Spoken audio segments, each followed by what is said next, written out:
UTI urinary tract infection तब होला जब बच्चा के मूत्रमार्ग में हानिकारक बैक्टीरिया घुस जाला। यह संक्रमण के चलते बच्चा के पेशाब करत समय दर्द भी हो सकता। अगर समय पर एकर इलाज ना भइल त समस्या बढ़ सकता। यूटीआई के लक्षण का होला।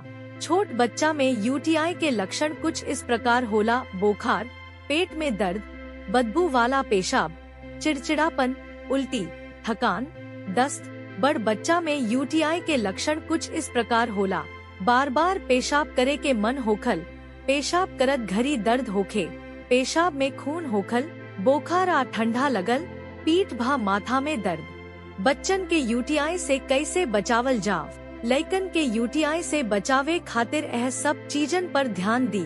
लइकन के साफ सुथरा रहे के सिखाई, पानी ठीक से पिए के कह दी, लइकन के खाली सूती अंडरवियर पहिरे के चाही, पेशाब रोके के आदत ना होखे दी, बच्चन के सुगंधित साबुन से ना नहाए।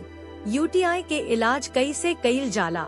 यूटीआई के इलाज खातिर रवा निम्नलिखित स्टेप्स के पालन जरूर करी। तुरंत डॉक्टर से सलाह ली। अवूरी अपना बच्चा के निर्धारित दवाई, एंटीबायोटिक समय पर दे दी।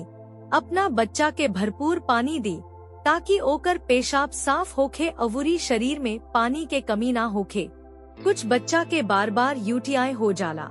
अगर आपके बच्चा के पहले यूटीआई भइल बा त लक्षण पर ध्यान देहल बहुत जरूरी बा।